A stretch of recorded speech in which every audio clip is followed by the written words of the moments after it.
where this series will take us. The recent winner of our WardiTV Invitational to the bottom, to the top left-hand side is the Blue Protoss player DnS. It'd be great to see him making a big run here today as well. Looking so consistent in online tournaments recently as well. He spawns in the top left of Acid Plant. In the bottom right-hand side is going to be the red Zerg player. This is Namshar.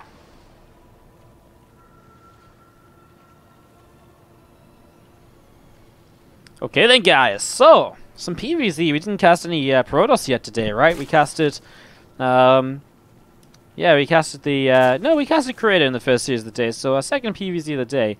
God, I'm so forgetful. Let me just update the title of the stream. Sorry, sometimes I forget to do all of these important things during the break because I'm a little bit useless. So yeah, getting this going and looking to see what's going to go down, as we are going to be seeing a gateway coming through at the front, and that's just on the way up here. So yeah, getting this rolling, and we'll see what's going to happen. Gas pool after the hatchery. Early stages, early days right now in this series. There's a way to see what's going down. Stefano beat Ufernal 2-1, guys, if you're just tuning in and have some questions about it. Well, did you have any information about the Warcraft 4 release? Yeah, actually, so Blizzard just rang me up yesterday, and they were saying, "Hey, Wardy, so we want to check that, you know, the scheduling's okay with you, because, you know, we want to make sure you can stream it when it comes out. So how about we release Warcraft 4 this weekend?" And I was like, "Well, I can't, because I'm not actually here this weekend. But we can schedule another time if you guys like." So we had a bit of a discussion, and we actually decided it'd be better to release Warcraft 4 in 2027. I'm just so busy, like, you know, I really don't have time to stream it for the next 9 years or so. So approximately 9 years, and we'll have Warcraft 4. Don't worry, guys. I made sure it's a priority, though. I made sure they knew, like, this is something that people want, that people need. But, you know, I do understand the importance of needing me to stream it the day it releases. So yeah. Hopefully you can wait that long. I don't think it's that much time to, if you really think about it. Let's have a nice long nap.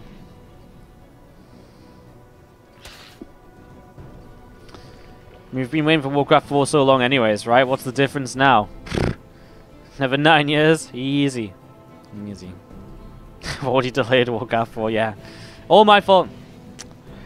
See, it's actually part of my evil plan, because I feel like if Warcraft 4 came out, I don't actually know. Warcraft 4 coming out would be so sick for me. God. A new RTS game to specialize in, it'd be amazing. Anyways, Phoenix on its way, being chrono boosted at the moment. We're going to be seeing this Overlord just poking in towards the main base. Have a little bit of a look to see just what's happening here, as we do see the link speed and the Pneumatized Carapace currently on the way up.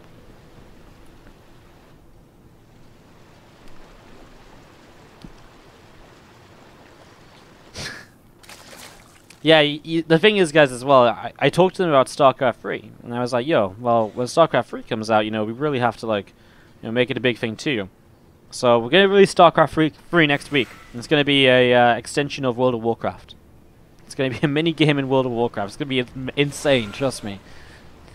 God, can you imagine how mad if everyone would be? That'd be a good meme. Anyways, Oracle on the way up. Lair is coming through at the moment here from Namshar. We are going to see this Phoenix attacking this Overlord and pushing it back towards the bottom right-hand side. So just doing what a Phoenix does best in the early stages. Namshar loves to open with this Pneumatized Carapace, which is obviously, no, he likes to open with this Pneumatized Carapace, which allows him to kind of get the Overlords away from the Phoenix and keep them safe. This Phoenix doesn't have a single kill on it. It also allows him kind of further scouting information, because he can stick around with this Overlord a lot longer and re-scout the natural and main multiple times over. So, you know, he's going to come back in here and he's going to have seen all of these adapts. He doesn't actually see any tech follow-up, because there isn't a tech follow-up. Looks as though DnS is just going to move straight towards this next Nexus, get that set up and ready to go.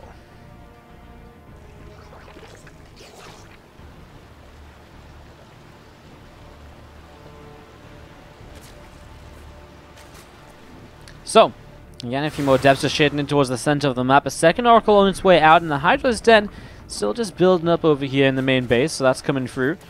The Lings from Namshar are going to try and surround these adepts right from the get-go, though, and DnS, well, he does pop the Pulsar Beam to help out with that defense, but it buys a little bit of time, and also the less energy on the Oracle, the less it can actually be used in this actual upcoming fight. So try and do a little bit more as we're going to be seeing these Adepts continue to shade it on forwards. A few Zerglings going off over to the right-hand side, and we are going to be seeing these Adepts coming over to the left. We're going to see this Queen is going to take a little bit of damage. She's going to start jumping on towards the Oracle, so target fire in there. I mean, the Adepts not doing much just yet, apart from kind of forcing lost mining time. Adepts will stick around over here, as you're going to see the Phoenix find another Overlord, but not really under much threat. Man, these Queens are just putting out some real damage on those Adepts. They'll shade back here, which actually kind of forces the Zerg to kind of pull units back a little bit. There's no real way he's going to commit to that, though. And these Adepts are just going to move back up towards the top side of the map. Revelation coming down. I was going to pick off a couple of those creep tumors. And well,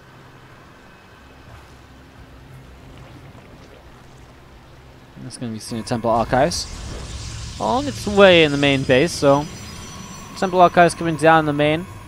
Once again, this is looking like a very standard follow-up. It's a follow-up we didn't really see from Creator in the earlier PvZ today. We didn't really see the, the Temple Archives, the Archons, the charge lots coming on through at all, as we are going to be having those Adepts trying to get to work once again. Queen's being lifted and dropping back down time and time again. Now pushing forwards, and they are going to be able to push those Adepts back up through the center.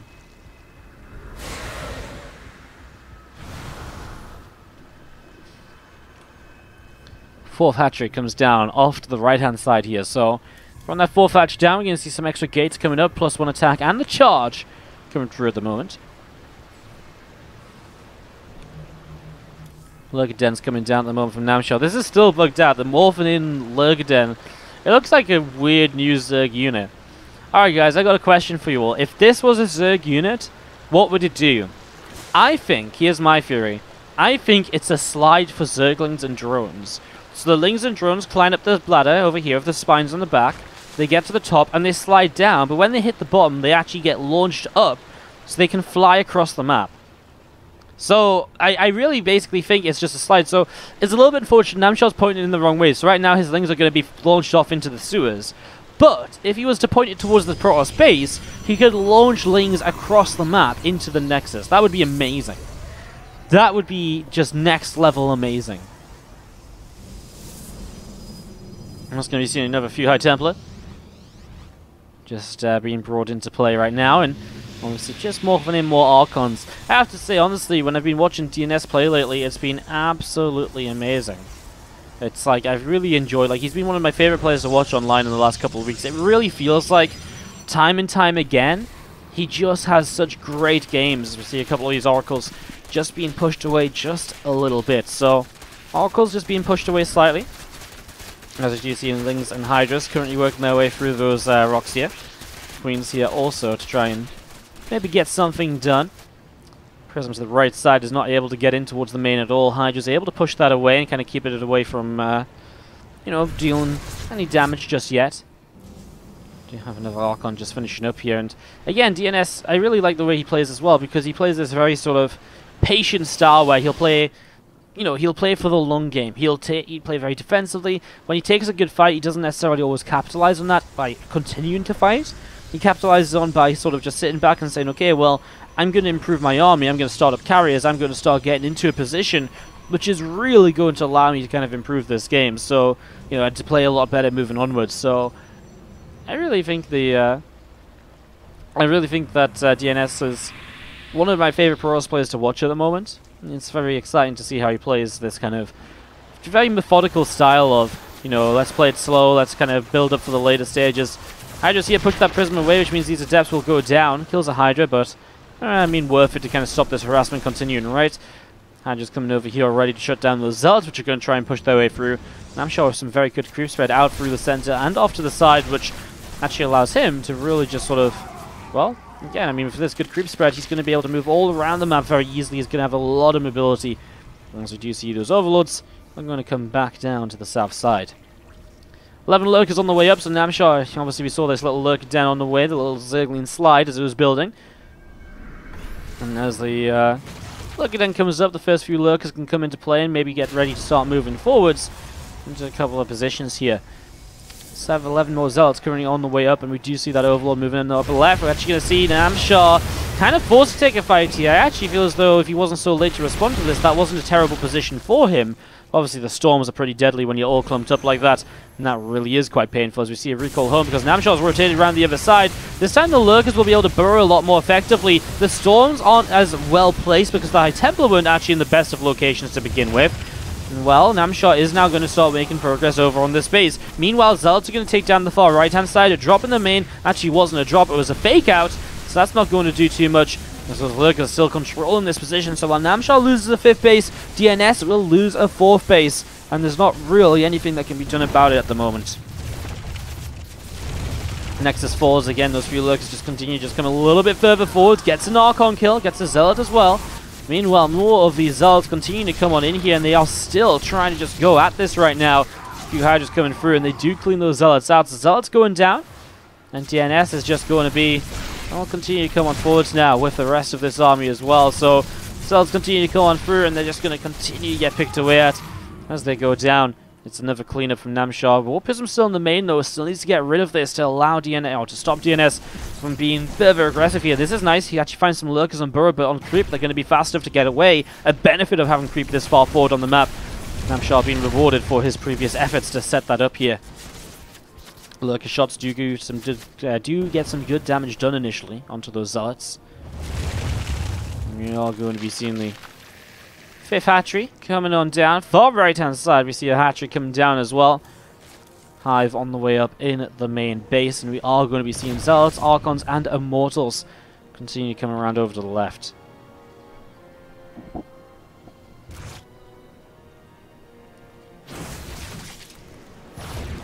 Crypt Gym is still being cleaned out at the moment, and we are going to be seeing as more Crypt gets taken down here. Namshar will not have that kind of safety net where he was able to save the Lurkers before, as he suddenly found them under attack and unprotected. The safety net now doesn't exist, as we do see Revelation coming down. Tags those Lurkers, keeps them revealed. On the left-hand side, the Zealots are trying to come forwards as well. Hydras push in, and Hydras pushing in, going to get all of the Observers. Wow, I mean, that's kind of expensive. Not sure why there's a triple Observer above that army. But the fact that there was triple Observer above that army, I mean, that's a massive loss here. Namshar is going to start base trading this a little bit. He's happy to give up this base once again because he believes he can get enough done maybe with this army over here. You see one of the Lurkers going down to the massive cannons that are in position. Hydra's getting to work. Meanwhile, there's Lings on the left-hand side. Namshar actually kept this base up because DnS decided to retreat ASAP. Even a recall coming in to help him deal with this, although the flank will be that we will have the ability to kind of shut down all of these Hydras. The Hydras to the left-hand side as well starting to go down. In fact, the Lings here, the Zealots getting on top of them, really do start to deal quite a bit of damage. So Namshar losing quite a lot now. Drones being pulled away from Zealot harassment on the bottom side as well. There really is just action all over the place already in this first PvZ game of the semi-finals. Really, I mean, this has been back and forth, so back and forth already. So back and forth. Prism lifts up a couple Archons, moves them off to the side. More drones, more Hydras, more Lurkers on the way out at the moment. A Queen coming through, +3 missile attacks coming through. All of these upgrades continue to get set up and ready to go. A Greater Spy starts up as well right now. And we do have these Lurkers and Hydras from Namshar coming in towards the upper left-hand side once again.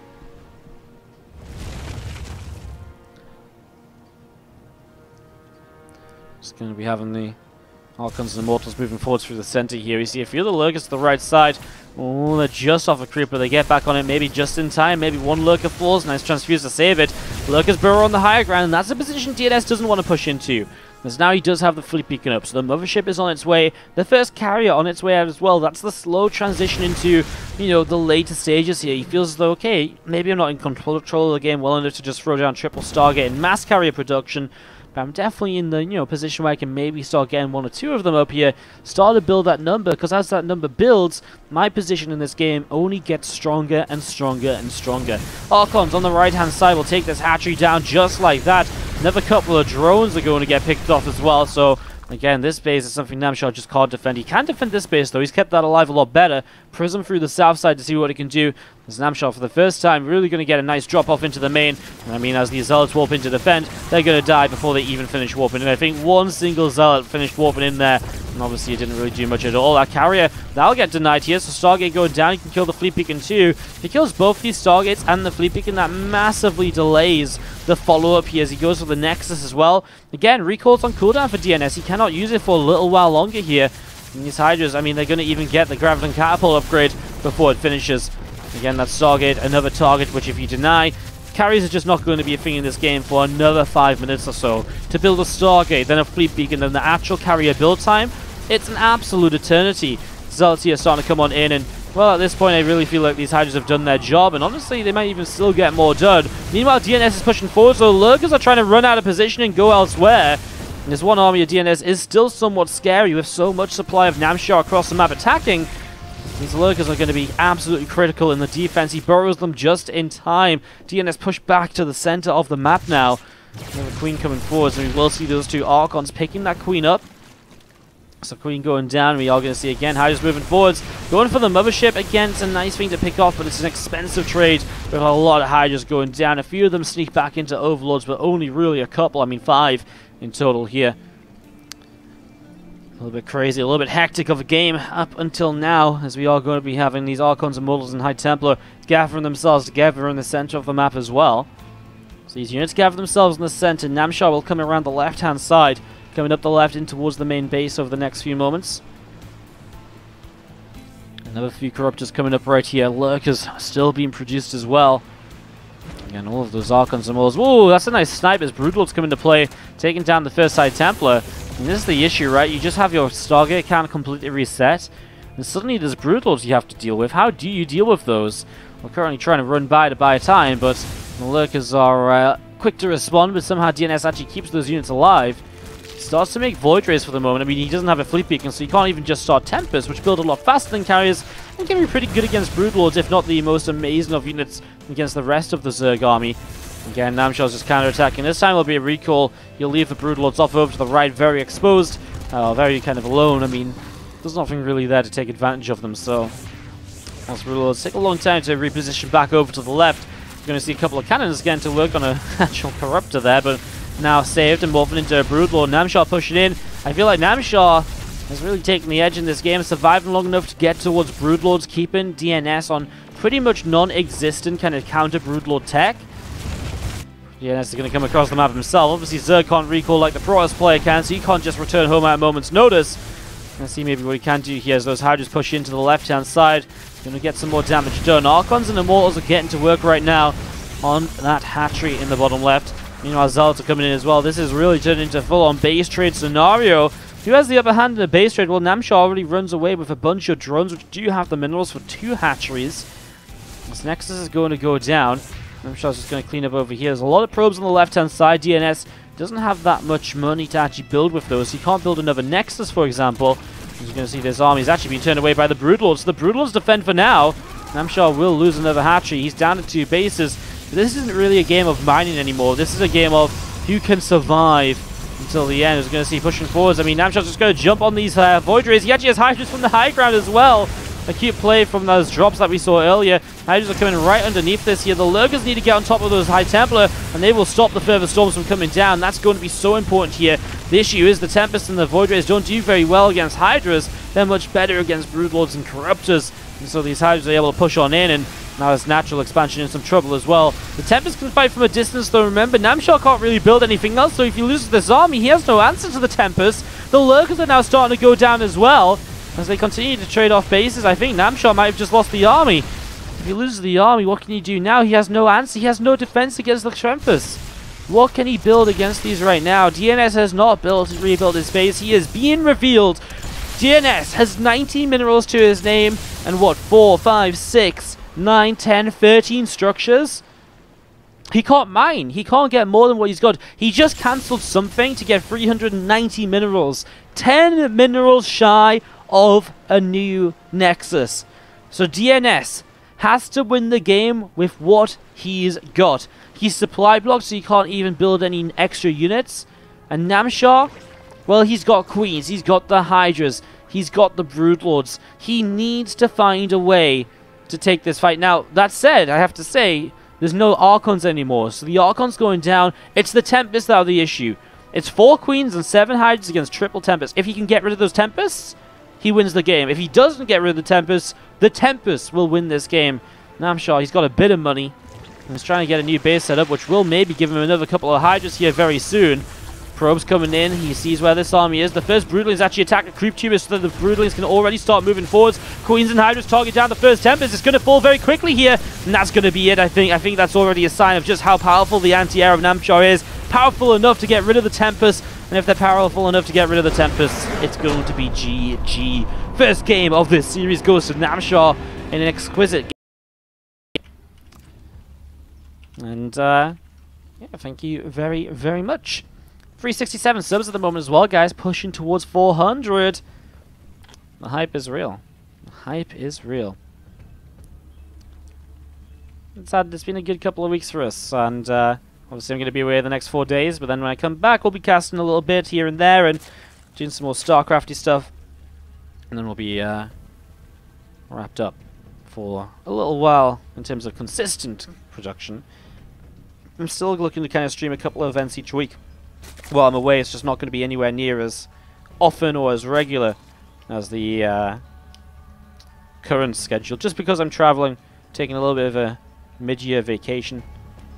It's actually very rare I get to go somewhere and do, you know, spend some time not related to StarCraft. Like, a lot of the time I travel and I go places and maybe I'm away from the stream because I'm working at an event or, you know, I'm visiting a StarCraft 2 tournament and stuff like that. This is going to be my first time for quite a while, I feel, just kind of being away and not on kind of StarCraft business. It's kind of scary. Going somewhere and it's not all for StarCraft. Ooh. Ooh. What's up, Lave19 with the Cheer 15? Thank you so much for the best channel comment. To the bottom left-hand side, our Blue Zerg player, it's Namshar, up 1-0 in the best of 5. And to the top right, our red Protoss player from Cascade is DnS.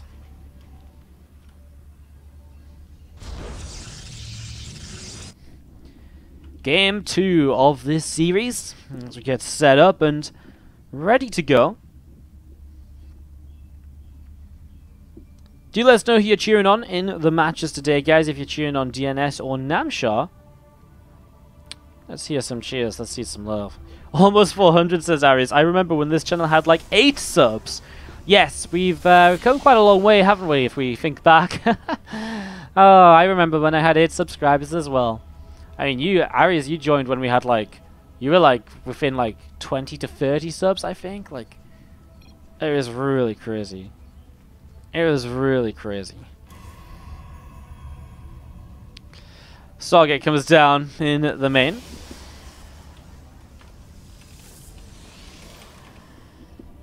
Is Naruto really just following my vision?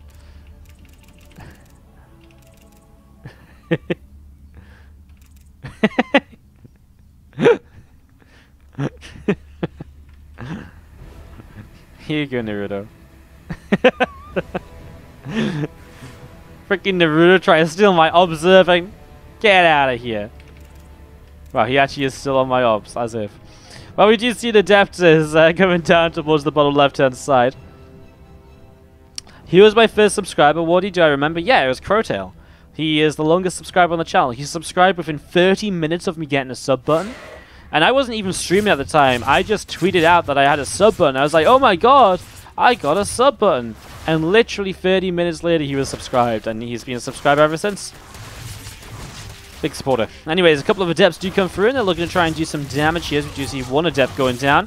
And the second Adept is going to be taking a couple of hits as well. Will get taken down in the end. But 4 drones going down. A good start from DnS. Some good early damage to slow Namshar just slightly. Now, for the moment, we just see the Phoenix, and the Twilight Council comes down immediately as this Overlord backs away, but comes back to scout. This faster Twilight, I really do feel, is a resonating glaives, and I was just talking, or about to talk about, the possibility of being able to play different openings here in the PvZ. DnS has shown us a lot of different openings over the last couple of weeks. For example, he's shown us the double Stargate opener, where you go Mass Phoenix right away. He's shown us some resonating glaives play. He's shown us a few different ways to play the Archon openers. DnS really has had quite a few different ways to get going in this, which is always a lot of fun.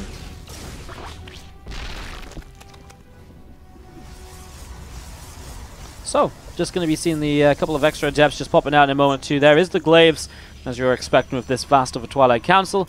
And meanwhile, we see Namshar for Lair currently on the way up. A Baneland Nest coming down in the natural expansion too. And these few Zerglings and Namshar just going to be heading up towards the upper right-hand side to try and do a little bit more. 10, 14 more Zerglings on the way. I mean, you need these Zerglings to deal with these Adepts. Namshar has a good read of what's going on. That Overlord speed opening and allows him to see exactly what's going on in the very early stages. So he's able to kind of know what's coming on from a while away, so he has a good preparation. And now we are going to be seeing these, well, the Lair is about to finish up. He's got the Banes coming through. He has what he needs to defend this. Oracle comes in, tries for a couple kills, but doesn't really get any further than what he did already, so not going to get too much, and he is low health. Adepts will pull back, so maybe looking now at DnS as he gets the robot, we'll see what he builds, but there's always that possibility of the single immortal into a Warp Prism, and you go for that very aggressive push kind of, supplemented by Adepts, which really can get a lot done if you start warping in Sentries. Let's see what he does. He gets the immortal for now. We'll see if he starts warping in Sentries too, if his next warp-ins, or if it's going to be more Adepts, because that really is a telltale sign. Well, there's 3 of them, so it does start to look like it could be quite the aggressive play here in the near future. Depth Shade forwards, and again, it's just going to be these initial Adepts to fight those Banes. Namshar with 18 more Zerglings on the way out, now 26. Has some Banelings waiting for these Adepts as DnS actually commits to the Shade. Wasn't expecting that, honestly. So he jumps into the natural. I mean, the Lings, once the Banes are gone, the Lings do have an issue cleaning this up. The Queen's finally getting in a position to help out, but those Queens are immobile to deal with the Adepts as they jump towards the 3rd base. So those Adepts will grab a few more drone kills, and Namshar, I think, has taken a bit too much damage here. He lost way too many Zerglings with this, and, well, there's the Warp Prism. There's 5 more Gateways. If you were wondering whether this was going to be the aggressive build or not, the answer is yes. Yes, it will be. Well, just going to be seeing these Sentries gathering together still, and we're going to be seeing another few Adepts warped in. Just going to be seeing those Sentries just going to be able to pick off this Overlord here, and as the Overlord goes down, here we go. Sentries and Immortal. The Adepts will warp in to reinforce this now, and this is going to be DnS with such a powerful push forwards. What can Namshar do? Well, we'll find out very soon what he can do. He warps in 6 Banelings to begin with. Here, we're going to see a few Dropper Lords coming in. It looks as though he wants to try and use the Dropper Lords. Because he has Pneumatized Carapace already, he can do this. Lift up some Banelings, drop them on top of the army to bypass the force fields. There's not really much anti-air to target those Dropper Lords down, so this is a good way of maybe dealing with this here. Let's see if Namshar's response is going to work for him. As right now, DnS comes over to the left-hand side. 8 more Adepts begin to warp in. Going to be pushing in towards that 3rd base, and, well, again, the Banes have loaded up the Queens. A couple of force fields going to kind of force them away, but that's where those drops come into play. You can see the pre-split here from DnS, realizing what's going on. Namshar not going to use his Banes just yet. Has to use them soon, though, because that first Overlord's taking some damage. So here we go. The Banes start dropping down. The Lings don't run in just yet, though. He's actually going to lose one of the Overlords with Baneland still inside. I just kind of feel as though this hasn't really done enough in the end. I feel as though this just got a little bit messy. Losing an Overlord with the Banes inside, for example, is a big loss. Immortal still alive as well, cranking out that damage. The Phoenix even still around here just to add a little bit more in. As more Adepts get brought into play, the Stalkers that were warped in to help deal with the Banes are actually going to stay alive because the Adepts will help them against the Zerglings. Phoenix lifts another Queen to take away a little bit more of damage. And, well, that Prism is getting low. In fact, Prism will go down to the Queen. Oh my god, kills the Queens just in time. Prism saved in such a clutch manner there. GG, DnS takes game. Take the lead onto match point in this series. To the bottom left-hand side, our red Zerg player. This is Namshar. Top right, our blue Protoss from Cascade is DnS. If you guys are enjoying the games, enjoying the content, do not forget to hit that follow button on the channel. See you when we go live in the future with more StarCraft 2. We cast StarCraft 2 pretty much on the daily here on the channel. We cast as much as we can, at least. Usually live, I'd say, on average 5 to 6 days a week. Depends what there is to cast, but yeah, hit that follow button, see when we're going live in the future, and come watch more StarCraft 2 with us. We'd love to have you back. Because if you are enjoying the stream and want to support that a little bit further, you can support with subscriptions, you can donate, you can cheer, as with most Twitch streams nowadays. Don't forget that if you are a Twitch Prime user, you can subscribe to the channel for free, costs you nothing. You get to use our modes, you get replay packs, our most recent replay pack of over 250 replays, including replays from Zest, Gumiho, Stats, Solar, and many others, has just gone live. So, if you guys think that sounds cool, you can subscribe today and still get that in our Discord server. And it's, again, obviously free to subscribe to Twitch Prime if you have it, or if you have Amazon Prime, connect your Amazon account to your Twitch account, get yourself Twitch Prime. Not only do you get an ad-free experience, you also get a free Twitch sub every single month. Isn't that amazing? I think it's amazing. Goes a long way to supporting the stream and the tournament. Obviously, we pretty much fund the WardiTV weekly series from the subscriber support. So this tournament series happens because of you guys. So thumbs up to you all if you are subscribed. You're all part of the reason this tournament is here today. It would kind of suck if this tournament wasn't here today because we just have nothing to watch. I'd be sat here doing nothing. You guys would be sat there kind of watching no StarCraft. Well, I guess there's other StarCraft on, but I don't think there's any tournaments today. Anyways, you guys get the point. You guys get the idea. As we just wait to get this going over the next few moments.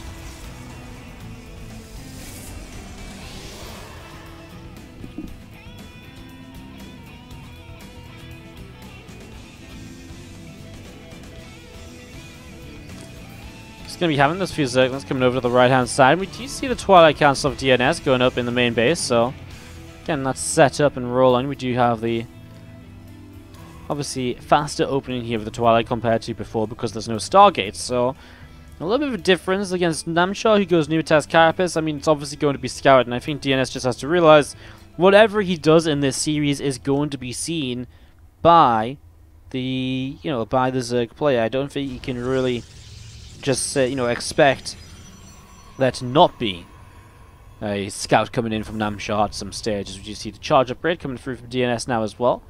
Robotics facility dropping down in at the main base. And we are just going to be seeing a shield battery at the front here from DnS. Feelings off around to the side. I mean, with the faster Twilight, you can kind of see already what's happening. The fast charge, more gateways, and this looks extremely aggressive from DnS to the point where he's pulled out of gas in the main base. Again, though, when you open Pneumatized Carapace every game, you're not going to get caught off by this. Namshar sees absolutely everything. To the point where, if I'm DnS right now, I'm sort of like, wow, should I just try and take a third base instead? But I don't think it's even that great. So, when he's trying to go 8-gate charge all in, but Namshar's got a Roach Roar on the way up as he gets enough Roaches out here, and which he should be able to, right? Because he's seen this coming so far away. Then that's obviously going to be absolutely disastrous. Let's try and poke the front. Let's try and see what else is going on. Zealot and the Stalker able to push that back for the moment. And Namshar even feeling just, let's just build some spine crawlers. Let's just get the defense up. Defense like this, he even cancels the lair because he just needs more units right now to deal with this. You don't need a lair. If there's just this many, gateways coming in, all you need is to defend this attack. All you need is to hang in there for the next 2 minutes, probably. That's probably all this, that's all the time it's going to take for this attack to be executed. Let's see if he can do it, as we're going to be seeing these Zealots warping in. He's got one wave of Zealots so far. I mean, Zealots can still do a lot, but boy, are there so many Roaches on the way. 8 in the production tab already. Namshar is going to hit a supply block, but he might just be expecting to trade here anyways, in which case, well, he's going to get unsupply block and he can just replace his supply right away. Zealots start to get to work. The Spine Crawler just adds that little bit of extra DPS. DnS will actually just start kind of fighting towards the ramp, maybe a bit away from the spine. There's a few Roaches in the back he can start a fight on as well. He's trying to take fights where as many of his Zealots as possible can join in the fight at the same time. He's going to move up into the main, which does give him a much more open space to work on, but again, I mean, Namshar just scouts this so early, and if you scout this so early, what on earth else are you meant to do? Charging forwards, these Zealots are going to come on in. They're going to clean up the rest of these Roaches. A Queen goes down. Okay, they do a little bit of damage. I say they clean up the rest of these Roaches. They clean up like the front line, but then reinforcements show up and the Zealots keep on disappearing. The Roaches too strong in this scenario. Namshar has got this one. I think he had this the moment he started Pneumatized Carapace. There's just no way you don't scout with Pneumatized. If you scout it, boom, you prepare for it. It doesn't catch you off guard. There's no misread to be had. There's nothing you can really do. You can sort of see where DnS is trying to head to with the follow-up. He starts up an Immortal. He starts to get to that sort of position now where he's like, okay, well, maybe I get a couple of Immortals out and I bring them across the map and I just try, attack once again. It's not, it's not unheard of to actually get some damage in that sort of way. It's a nice little adept attack here to kill a couple of drones. DnS is ahead on workers, but his army supply is just non-existent at the moment.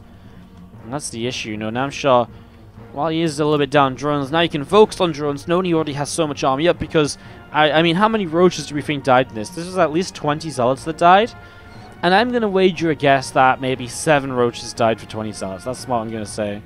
9? Okay, and actually it was 26 zealots, so for 26 zealots and 2 adepts, he's killed 2 queens, 9 roaches, 7 drones and 4 lings. That's like a round of production of the Zerg versus 3 rounds of production for the Protoss. Resources lost will kind of spell that out even better for you guys. And again, you know, it's one of those scenarios where Namshar had an income lead throughout that time as well. So, again, all you had to do is hold on. You can see that army size differential. And yes, the Immortals will give him a better chance to trade against Roaches. It actually looks as though he's not going to go for a fight. He's actually going to try and expand. But Overlord's blocking both of these bases here. And Namshar just slowing down DnS in every possible way at the moment. And so you are going to be seeing this Warp Prism about to drop in towards the main base. He's actually going to back this up with results, but there's roaches waiting for him. So, I mean, how much can he really do here with this? The Immortals, yes, they do a lot of damage. He's going to kill a Spine Crawler, but by the time he's killed the Spine Crawler, he's going to already have lost the Zealots. He doesn't even kill the Spine Crawler, which survives on 3 hit points. Nothing is going the way of DnS right now here in this game, number 3. This is just so over. This is so over. So it really is one of those. Well, it's one of those games where we just kind of watch the the death throes of the Protoss player. As Namshar will build on up, he'll prepare himself, he'll get himself ready to take on DnS. So I'll just kind of go for the larger fight, I should say.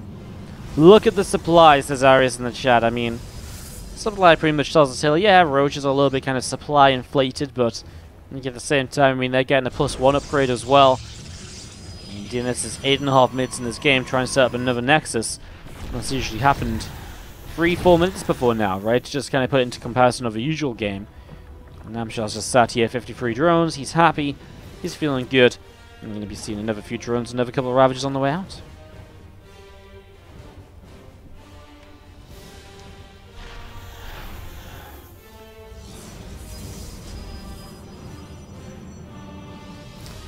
Continue to push on forwards here, these Zealots.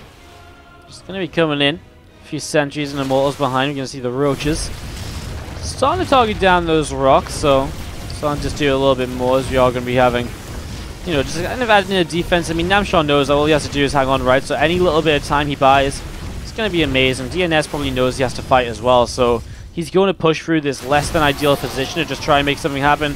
The Corrosive Bowels are already very good, and honestly, the Zealots did absolutely nothing there as they ran into this. As DnS continues to try and fight, but again, it's just not really going to do anything here at all. +1 missile attack is about to finish up from Namshar, and again, as that finishes up, we really are just seeing the last minutes of DnS in this game. There it is, +1's in play. Namshar has the surround as well, and that's all he's really been missing to make sure this Protoss army can't actually get away from a fight. Corrosive Bowels knock down the force fields. The Immortals go down, a few Zealots drop in. GG from DnS. He's known this game was over. Probably have said more surprising things in the past. Naruto was showing his cats. Well, there you go. If that isn't an intro to game number 4, I don't know what is. To the bottom right-hand side, our red Protoss player. This is Cascades DnS. Top left-hand side, the blue Zerg is Namshar. Terrible tournament, says Faith. You're a terrible viewer, Faith. How about that? Hey? Huh? What are you going to do now, hey? Probably unsubscribe, never talk to me again. Okay, feels bad, man. I get it, I get it. Again, game 4. We get set up and ready to go into this.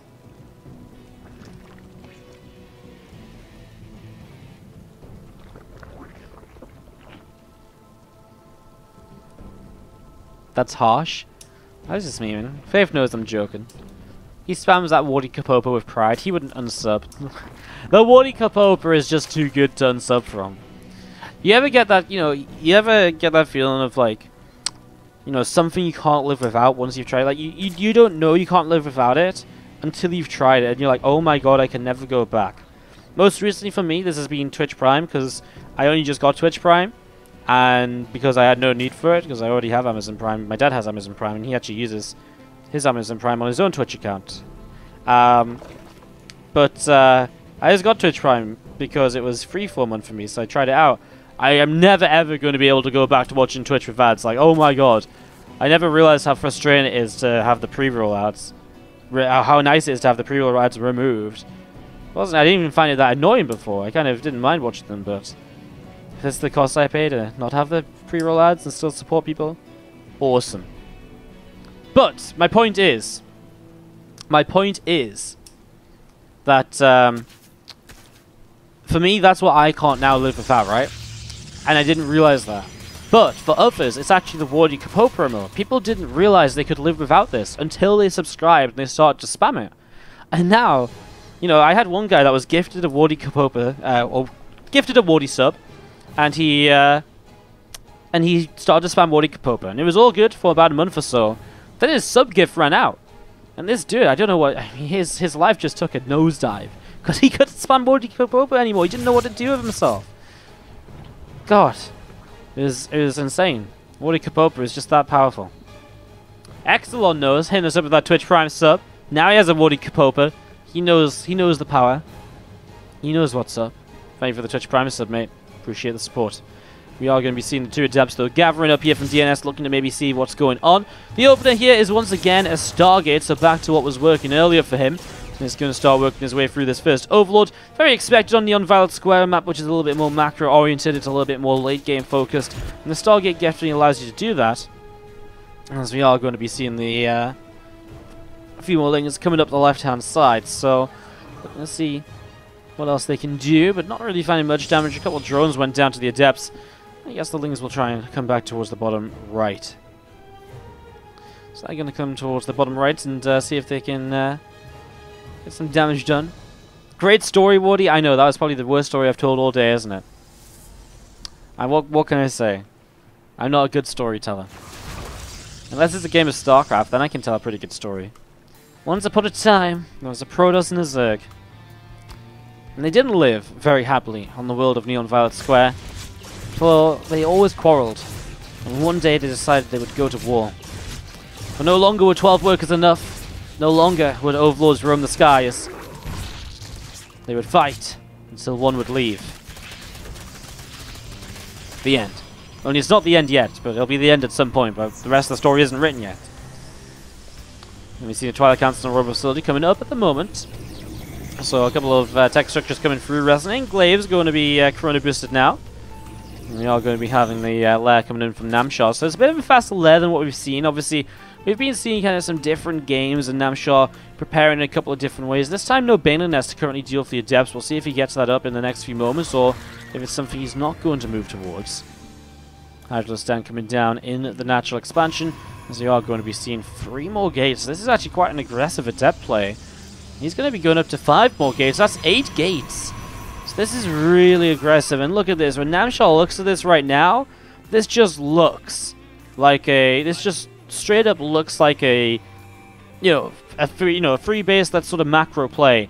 He has no real idea about this sort of follow-up of DnS. And it's the first game he didn't go Nubitize Carapace. So it's the first game he doesn't have that additional scouting to realize what's going on. He doesn't know what's going on right now, and that's going to hurt him just a little bit as we are going to be seeing these couple of lings coming around the top side. The thing is, I think Namshar's build is actually very weak against Resonant Enclave openers because he's going Ling Hydra. He's not going Banes, and Ling Hydra is just, generically weak against Adepts, which is, they do bonus damage to light, Lings melt, Hydra's melt. And when there's 8 gates of Adepts, it's going to be absolutely crazy. 8 Adepts warp in right now, and they are going to get ready to push forwards here. Let's see what Namshar can do. He's setting up some spines to defend. The fact he's actually pulling his units towards the natural rather than the third base is already, for me, a little bit of a sign that maybe he's a little bit unconfident. He is actually going to come forwards now. Let's see what happens. There's so many Adepts here, guys. And they're going to jump on the Adepts and the Lings and Queens. They're not. They're going to stay with the Warp Prism and pull back just a little bit. Well, Namshar knows what's coming now. What can he do to prepare against this? Just trying to get more units. Another round of Adepts. Let's go. There's Mono Battle. So he was also able to make a Phoenix earlier. One Queen going down almost instantly here. And this time I think you commit on top of it. No, I mean, I guess you don't have to if you're already spread out quite nicely in the front. You're not going to let the Hydras do any damage just yet. That Spinecrawler doing a little bit of damage, though. Queens are still going down. DnS being very cautious with these Warpins at the moment. Another Adept at the front line gets taken down. Adepts will shade forwards once more. Coming over to the left-hand side, the Spinecrawler starts to take a couple shots of damage. Queen's going to continue fighting away. Here you go, the Adept shade on top of these Hydras and Blings and Drones. I mean, the Spinecrawlers are doing some damage, but it's not going to really be enough, I don't feel. The Warp Prism in the back is still warping in more Adepts. So as reinforcements come in from Namshar, reinforcements also come in from DnS. And as the Spinecrawlers die, there's nothing really that's dealing damage here anymore. Drone count is dropping as well. The Adepts will shade around now. They can jump to another mineral line, or they can just stick over here after pulling the units back over there. It gives them more time to get free damage done. And, well, the Spinecrawler is still here poking. This new Spinecrawler that's just shown up to the fight, but, well, yeah, I mean, what else do you do? I mean, Adept shade forwards again. Gonna get ready to jump on top of these Hydras onto the spine, and, I mean, again, he doesn't even necessarily need the shade. He'll use it because, again, it's nice to get on top of the Hydras. High damage dealing units that you can take down so quickly with the bonus light damage. And yeah, another Spinecrawler falls. Now these Queens out of transfuse energy, so they're not going to stay alive much longer either. Another Warp, another Adepts, and even a few Zealots being mixed in here this time by DnS, as it just keeps on pressing in. And again, well, it's another, well, this time it's a dead third hatchery. And DnS is going to tie us up 2-2. We're going to go to a 5th game here in our first best of 5 of the night. Going to a 5th and final game of the series. Always great to get to the ace match. Always great to see DnS fighting back. I love it, by the way. He goes from one all into the other in games 3 to 4. Not afraid of still being aggressive. Maybe this time realizing there's no noob-sized carapace. Realizing he actually might be able to make this happen again anyways. We are going to be seeing the shades forwards. The Hydras are still dropping down. The Spinecrawler falls. The Zealots here will get rid of another Queen or so. And again, this is really about it. 8 more Adepts warp into the side. But the drone counts disappear. And there's the GG. And again, we go into a 5th game. Namshar, welcome to Abiogenesis. Oh, yes. Oh, yes. To the bottom right-hand side, our red Zerg player. This, my friends, is Namshar. Going up against the blue Protoss to the top left-hand side from Cascade. This is, of course, DnS.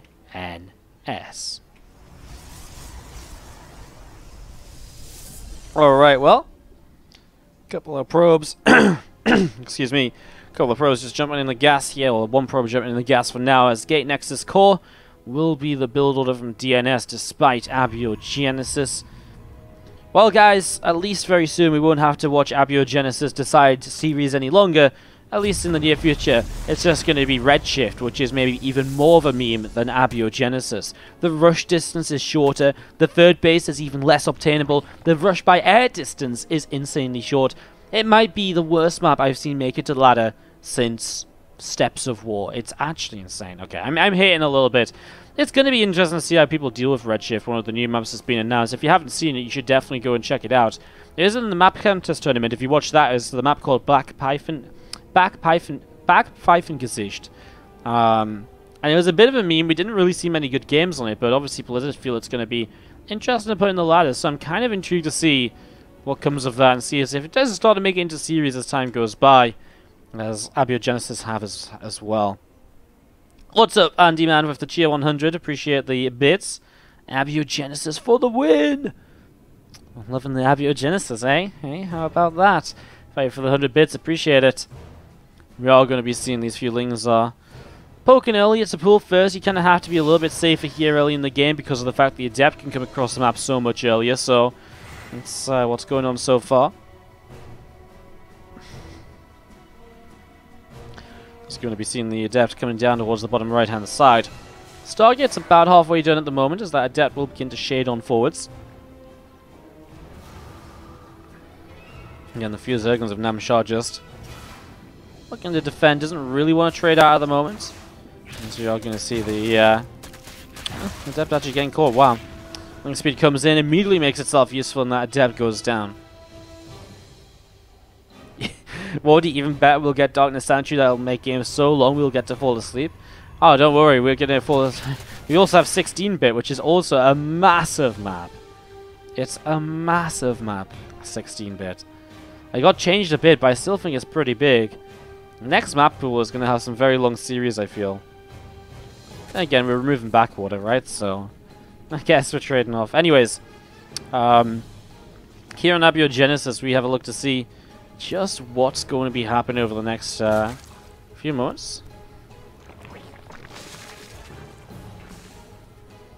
It's going to be having the lair currently on the way up in the main base, so again, it's a bit of a weirder build. The third hatchery gets taken maybe a bit later than usual, even if just by like a half minute or so. The Zerg generally has to be the one. I mean, the pros has to be careful as well, because if there is suddenly a road throwing down, you know, a lot can be done. It's interesting to see double Oracle and no Phoenix this time around. As you do see the two Oracles. The first Oracle off over to the right-hand side, and the second Oracle going to start coming across the map here very soon and join up as well. So a couple of Oracles gathering together. Twilight Council's coming up in the main base here for DnS. So that's going to be finishing very soon, and again, that lair, about 75% of the way done. That will be finishing very shortly also. A couple of Queens coming forwards and starting to try and push back those Oracles still. And again, we're just going to be seeing a few more Adepts of DnS coming out the front and just getting ready to maybe push forwards, as we actually do see the Resonant Glaives opener as a follow-up from the Stargate. So, Twilight was seen by Namshar, so he has a decent idea of what's going on. He's going Hydralisk Den again, though, with no Nubatized Carapace, so it's a similar build to last time from Namshar. Will he get away with it this time around, as DnS finds himself one and soon to be two Queens? This is amazing damage. That heavily slows down the Zerg player, losing some drones here as well. Has to mass Spore Crawler to keep it alive. Namshar's falling apart a little bit in these later stages. He's kind of falling apart just a little bit as those Oracles back away off over to the left-hand side here. A couple of drones will cancel the Extractor, cancel the whatever it was, the Spore Crawler behind the mineral line. They can get back to mining, but DnS already just setting Namshar back just a little bit here and there. There's those Adepts, and already those Adepts are looking terrifying. There's going to be one more warp in before he pushes across the map with Glaives. And of course, the push across the map happens so quickly here on Abiogenesis. It's not going to be more than just a few seconds until this action's going to kick off. If DnS commits, he might just sit back and look for the follow-up, remember? It's also a possibility. But here we go for now. Adepts coming through the middle. Going to be popping up onto the high ground and again looking to see what they can do. Maybe a couple of Cryptumors can be cleaned out here or so. You can see the Adept and the Pylon here can be targeted for the moment, though. That's actually nice. That's a little bit of damage that will be done, but at the same time, here we go. The Adept shade by. They actually grab a couple of Hydras right from the get-go. Get onto the ramp is a really nice position as well, of course. Remember, there's no kind of warp in behind this. These Adepts are kind of on their own. You know, reinforcements have to be warped in at home at the moment. But now they shade away into the third base where some more drones will go down as well. And Namshar takes some damage, and look at this. There's 5 more gateways. There's a Warp Prism. There's going to be a Resonating Glaives Adept follow-up as well. Obviously, I mean, you say that with kind of, oh, well, no shit. He's got Resonating Glaives Adepts on the map already, Wardy. But he's going to go all in with the follow-up. 8 gates, same as the last game. DnS just going to repeat what worked last time around. As we do see those Zerglings are going to come around the top and just try to see where they can get to. So they're going to come around here, going to hit this Nexus. A few probes are going to be in maybe just a little bit of trouble here right away. One probe going down. Again, the rest of those Adepts are still seeing what else they can do, and they will get some good kills. I mean, the Ling's going down. He sees this node now, right? I mean, he sees the sentries that are also included. And so this is the difference between this game and the last game. This game, DnS went a little bit higher on probes. He waited a little bit longer. He had some sentries in for the force fields. Let's see what that can add to the party, as right now the Hydra's alone at the front. There isn't even Zerglings to tank for these Hydras at the moment. Namshar trying to defend this without the Bane and Nest is a scary proposition. Let's see what he's going to try and do. Well, Revelation comes down, just finds a Creep Tumor. And there's a great first force field to get rid of a couple of Queens here. Doesn't even have to fight in range of the Hydras. Takes maybe like 5 to 10 Hydra shots throughout the entire of that fight, which is amazing when there's, what, like 20 Hydras on the field? Barely any of them able to take part in that. It is difficult to move up these ramps as DnS and to find the correct place to attack into initially. That's what those Adepts are good at. They can kind of pull units out of position and force the kind of units to relocate perhaps sometimes. Guardian Shield helps a lot in this fight. That Spinecrawler poking away. You can see one of the Oracles getting taken down as the Revelation does drop to keep track of where things are going. Has to keep the Warp Prism alive. Adepts will not shade. They're going to stick around over here actually. Sentry's running out of force field energy. He'll warp in a couple more, making some probes behind. There's Bane and Nest on the way down. Feels like Namshar may have just about stabilized for the moment. If he can keep DnS away from an attack, this would be good for him. But, I mean, DnS starting to tech up now as well. It's not like DnS has no follow-up behind this. Yes, it was aggressive. Yes, it was committed. But Namshar also had no missile attack upgrade behind this, right? You know, he's given up things himself to kind of be able to make this many Hydras in the first place. There's depths we're thinking about hitting the mineral line, but I think he just knows the Hydras are just a bit too close to make it a realistically worthwhile kind of attempt. And we're all going to see that prism just going to come over to the left now. As more units from DnS going to come back up to the top side. Fourth hatchery on the left. Just set up, ready to be put to use perhaps in the next few moments.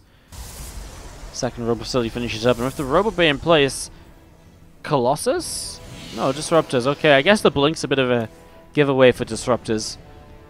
Kind of Blink Stalker Disruptor kind of works quite well. I mean, easy Disruptor kind of, you know, Colossus supported by Stalkers quite a lot to kind of deal with the anti-air, but okay, it'll be Disruptors for now, and that's what's important. And against this many Hydras, I guess Disruptors can do quite a lot, but Colossus would do a lot as well. I mean, Colossus would shred through this basically pure Hydra force. One prism goes down. That's a nice moment there from Namshar, getting something to go his way, basically. Something that wasn't really going his way before now, as you see that Phoenix patrolling back and forth. A couple of hallucinations off over to the right-hand side. You see a couple of Zerglings getting picked off there, and just going to be seeing another Crew Team 2 also being picked away at. Another Zergling also getting taken down also. Another hallucinated Phoenix. I just come in, hallucination gets picked off. Again, 2 more Disruptors being made. He's already got 2 on the map. He's now going to be up to 4 or so. And DnS has transitioned to having kind of a real army here, and a real kind of follow-up to what was just such an aggressive commitment initially. Those Disruptors have work to do to kind of deal with what is a massive number of Hydras. If he can't deal with all of these Hydras, the damage output for the Zerg play is going to be insane. And that is a little bit scary of a concept for DnS, who is actually out of position to defend the 4th base which he's set up here. So he may very well be losing this, and especially with Disruptors, you don't really have the ability to just kind of push in right away. He loses a Disruptor. The force fields are very good, sends Disruptors up the high ground to deal with the Hydras. Now the force fields are so good right now from DnS actually. It's really keeping him good. Disruptor top side gets a few Hydralists as well.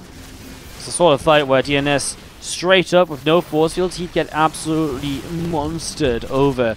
Like, he'd just get rolled over, no questions asked. But with the way he dealt with this, the way he microed the fight, it was actually kind of beautiful to watch, because it was a very scary attack coming in. He might even still save the 4th base. If he doesn't, it's only just going to be by a very small margin.